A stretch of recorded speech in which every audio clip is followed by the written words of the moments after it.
Electricity বিলৰ ক্ষেত্ৰত আপোনালোকক আজি কৈছোঁ যে আমাৰ কোনো ধৰণৰ ইলেক্ট্ৰিচিটি বিলৰ বিদ্যুতৰ মাচুল কোনো ধৰণৰে বৃদ্ধি নহয়। এই কথাটো আজি আপোনালোকৰ জৰিয়তে সমগ্ৰ অসমবাসীক আজি আপোনালোক কৈছোঁ। কাৰণ আমাৰ এতিয়া মুখ্যমন্ত্ৰী মহোদয়ে আমাক কৈছে যে আমাৰ বিদ্যুতৰ ৰাহি হৈছে আৰু আগন্তুক দিনত আমি বিদ্যুতৰ বিষয় লৈ আমি বিভিন্ন ধৰণে চিন্তা চৰ্চা কৰিছোঁ, কেনেকৈ আমাৰ উৎপাদন বৃদ্ধি কৰিব পৰা যায় আৰু বিভিন্ন আমাৰ আঁচনিৰ জৰিয়তে আমি কৰাৰ কথা ব্যৱস্থা কৰা হৈছে। আৰু আজিৰ ডেটত বিদ্যুৎ বৃদ্ধি কৰাৰ ক্ষেত্ৰত আমাৰ আজিৰ ডেটত কোনো প্ৰাসংগিকতা আছে বুলি মই নাভাবোঁ। তেনেকুৱা কোনো প্ৰস্তাৱ এতিয়ালৈকে হোৱা নাই, কাৰণ মাননীয় মুখ্যমন্ত্ৰী মহোদয় এতিয়া বৰ্তমান বাহিৰত আছে আৰু এই বিষয়টোলৈ আমাৰ তেনেকুৱা ধৰণৰ কোনো চৰ্চা এতিয়ালৈকে হোৱা নাই। আৰু ভৱিষ্যতে যদি হয় আপোনালোকে গম পাবই নিশ্চয় এইটো কথা, কিন্তু এইটো কথা এতিয়ালৈকে তেনেকুৱা ধৰণৰ তেনেকুৱা যদি আঁচনি ইণ্টাৰ অফিচিয়েল কিবা যদি আঁচনি কিবা দিছে সেইটোৱে কৈছোঁ, সেইটো ইণ্টাৰ অফিচিয়েল যদি ভিতৰত যদি কিবা পৰামৰ্শ কিবা আছে সেইটো বিষয় লৈ আমি চাই ল'ম বা জানি ল'ম।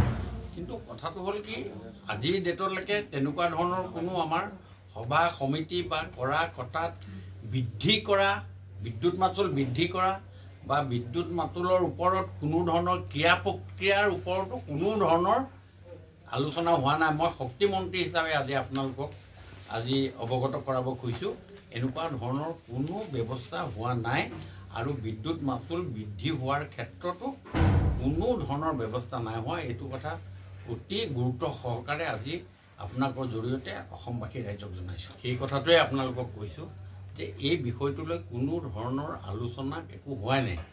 সেইকাৰণে মই আপোনালোকক এই বিষয়টোলৈ আৰু বিশেষ অৱগত কৰাব নোৱাৰিম, এইটো কাৰণে যিহেতু কোনো ধৰণৰ আলোচনা হোৱাই নাই। মাননীয় মুখ্যমন্ত্ৰী মহোদয়েও কৈছে যে আমি বিদ্যুতৰ মাচুল নবঢ়াওঁ, কিন্তু আজিৰ ডেটতো সেই কথাটো একো ধৰণৰ হোৱা নাই।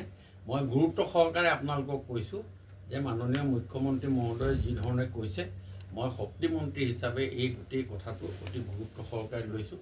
আজি আকৌ পুনৰবাৰ আপোনালোকক কৈছোঁ যে আমি বিদ্যুৎ মাচুল বঢ়োৱাৰ ক্ষেত্ৰত আমাৰ ফালৰ পৰা কোনো ব্যৱস্থা এতিয়া আমি হাতত লোৱা নাই।